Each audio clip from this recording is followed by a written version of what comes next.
की समद काझी यांची दुर्दैवी जी हत्या झाली त्याला आता जवळजवळ 20 वर्ष होत आलेली आहेत आणि गेली 17 वर्ष या विषयाच्या बाबतीतला कायदेशीर जो प्रक्रियेचा विषय आहे तो चालू आहे, प्रदीर्घ चालू आहे.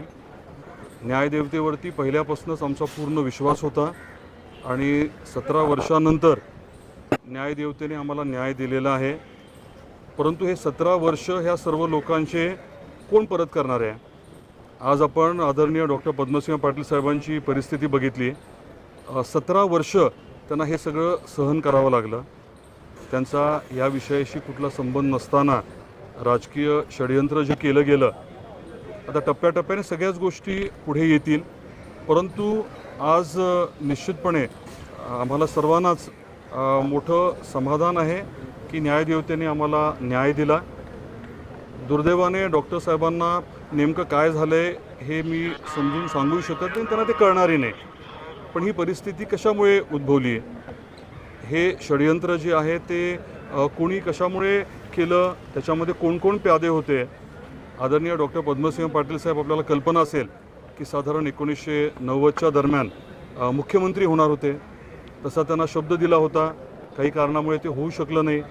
2009ला ते खासदार म्हणून निवडून आले होते आणि साधारण ज्या कालावधीमध्ये कॅबिनेटचं एक्सपॅन्शन होणार होतं, बरोबर तेव्हाच काही लोकांनी या बाबतीमध्ये एका वेगळ्या पद्धतीने पुढाकार घेतला आणि जे काही षडयंत्र रचलं गेलं ते बऱ्यापैकी आज कोर्टाच्या माध्यमातून आमच्याही लक्षात आलेलं आहे. आणि एकदा प्रत्यक्षात कोर्टाची ऑर्डर उपलब्ध झाल्यानंतर, त्याचं वाचन केल्यानंतर मग मी आपल्याला सविस्तर बोलू शकेन. या पूर्ण प्रक्रियेमध्ये सुरुवातीपासून ज्यांनी आमच्यावरती विश्वास ठेवला आणि अतिशय ताकदीने आमची साथ दिली, त्यांचे मी मनापासून आभार व्यक्त करतो. आई तुळजाभवानी आणि संत गोरोबा काकांचा आशीर्वाद नेहमीच डॉक्टर पद्मसिंह पाटील साहेबांच्या पाठीशी आहे. लाखो करोडो जनतेचा त्यांच्यावरती विश्वास आहे, प्रेम आहे आणि आज निश्चितपणे न्यायदेवतेने आम्हाला न्याय दिला आहे, एवढी भावना मी व्यक्त करतो. 1990 मध्ये तुम्ही काँग्रेसमध्ये असताना त्यांना मुख्यमंत्रीपदाचा शब्द दिला गेला, ते झालं नाही. 2009 मध्ये कॅबिनेट मंत्री होणार अशी शक्यता होती. त्यावेळेला सुद्धा एक्सपॅन्शनच्या वेळेलाच हा सगळा खटला पुढे आणला गेला. जाणीवपूर्वक पक्षातीलच काही लोकांनी हे षडयंत्र रचलं होतं. याबद्दल मी आज बोलणार नाही. इतके दिवस मी जास्त बोललो नाही की आमच्यापैकी कोणीच जास्त बोललं नाही, कारण हे सगळं न्यायप्रविष्ट होतं. बरेच जण ह्याचा राजकीय फायदा घेत होते. अतिशय चुकीची विधानं, दादांत खोटी विधानं करत होती. परंतु मी तेव्हा काहीच बोललो नाही. योग्य वेळेस मात्र गरजेनुसार अनेक गोष्टी मी पुढच्या काळात बोलेन. आज यापेक्षा जास्त नाही बोलणार. या निकालाच्या विरोधात आता CBI हे उच्च न्यायालय देखील धाव घेणार आहे. दुसरीकडे उपमुख्यमंत्री एकनाथ शिंदे यांनी अमित शाह यांच्याशी फोनवरनं चर्चा केलेली आहे आणि याबाबत न्याय मिळावा या संदर्भात देखील बातचीत केलेली आहे. राजकीयदृष्ट्या या सगळ्या घडामोडींकडे आपण कसं पाहता? याविषयी मी एवढंच म्हणेन की न्यायदेवतेवरती आमचा पूर्ण विश्वास आहे आणि कुठे न्यायालयीन प्रक्रिया असेल त्याच्यामध्ये आमची जी बाजू आहे ती आम्ही ठामपणे मांडू आणि आम्हाला निश्चितपणे न्याय मिळेल. धाराशिवचं राजकारण आहे त्यावेळेस तुम्ही असं म्हणत होता की बाहेरच्या जिल्ह्यातून म्हणजे लातूर जिल्ह्यातून राजकारण होत होतं, लातूर जिल्ह्यातून राजकारण झालं म्हणून 17 वर्ष या खटल्याला सामोरं जावं लागलं. आज मी याविषयी बोलणार नाही. या खटल्याला 17 वर्ष का लागले, नेमकं कोणी ह्याच्यामध्ये वेळ काढूपणा केला, हे देखील आज ना उद्या निश्चित सांगेन मी. पण हे सगळं राजकारण आहे, ते धाराशिवचं राजकारण जर बघितलं असेल तर ह्या दोन कुटुंबांपाशीच होतं आणि त्याचमुळे कुठेतरी या सगळ्यामुळे विलंब लागला, त्याचाच फायदा घेतला इतक्या वर्ष, असं म्हणायचं का तुम्हाला? हे धाराशिवचं राजकारण नव्हतं, हे महाराष्ट्राचं राजकारण होतं आणि तुम्ही सर्वच जण सन्मान्य पत्रकार आहात.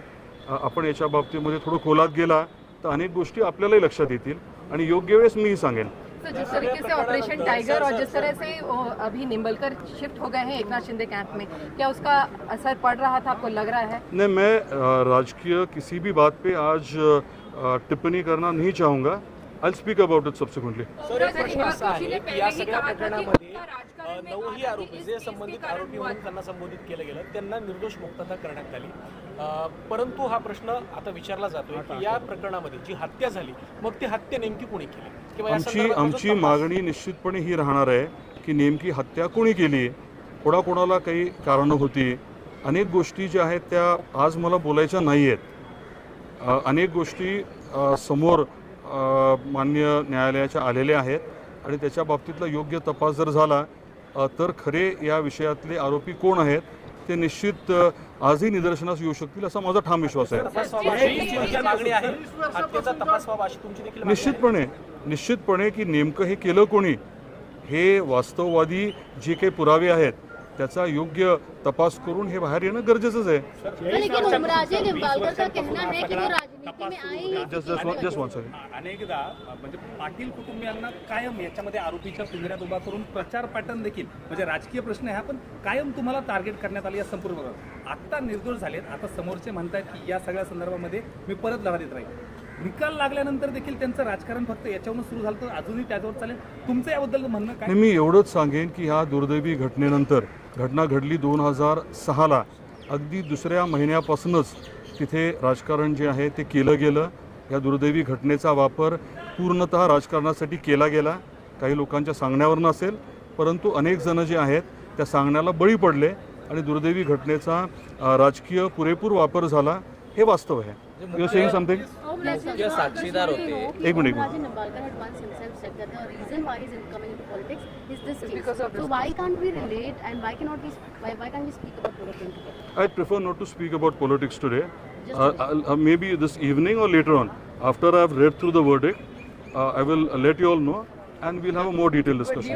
But do you see that there is a bigger conspiracy involved in against Mr. Patil? There is definitely a bigger there's definitely a bigger conspiracy, and we are kind of aware of who's involved. But then obviously it's not right to speak about it right now. But I will speak know the about names. it. You know I the will names. speak about it with the due proof subsequently. तुम्ही आता असं म्हणाल की judgement एक second. पूरे मामले में अभी हाई कोर्ट में जाएंगे आने जितना भी CBI ने भी अपने जो जांच है वो आगे लेने के लिए अपना प्रयास रखेंगे. वो नॉर्मल प्रोसीजर है and obviously we'll be a part of it. तो सीबीआई ने भी कहा है कि वो भी जाएंगे अदालत, अपील करेंगे इस पूरे मामले में. That is totally up to them. जो उनको करना है वो उन्होंने obviously करना ही है. No doubt about that. But given the fact that CBI is a central agency where the central government is of the NDA and This working is obviously independent of anything else, and everyone should obviously trust that.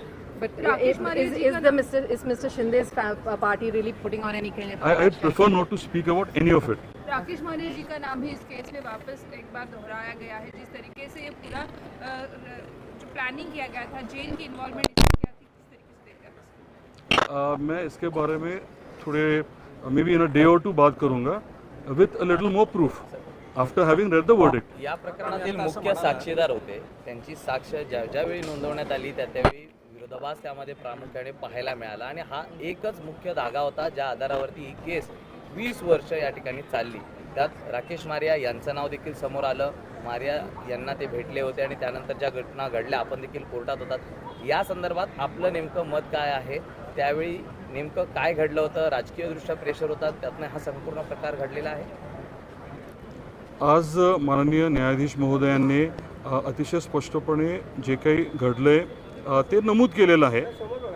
आम्हाला या बाबतीमध्ये इतकंच सांगायचं आहे की एकदा verdict वाचल्यानंतर तुम्हालाही सगळ्या गोष्टी कळणार आहेत, आम्हालाही डिटेलमध्ये कळतील आणि त्याच्यानंतर आपण मला जेव्हा विचाराल तेव्हा मी अजून जास्त तुम्हाला प्रदीर्घ याविषयी बोलेन. म्हणालात की वर्डिक्ट वाचल्याच्या नंतर सविस्तर प्रतिक्रिया दिली जाईल. जे षडयंत्र रचलं गेलं किंवा ज्या मंडळींनी यामध्ये दबाव आणण्याचा प्रयत्न केला त्या संदर्भात सुद्धा तुम्ही भाष्य करणार आहात? मी ठरवेन कधी बोलायचं. हे जे काही षडयंत्र रचलं गेलं, कोणी रचलं, कसं रचलं याची बऱ्यापैकी माहिती मला आहे, परंतु ते कधी सांगायचं आणि पर्याप्त पुरावे उपलब्ध करून द्यायचे ते मी ठरवेन.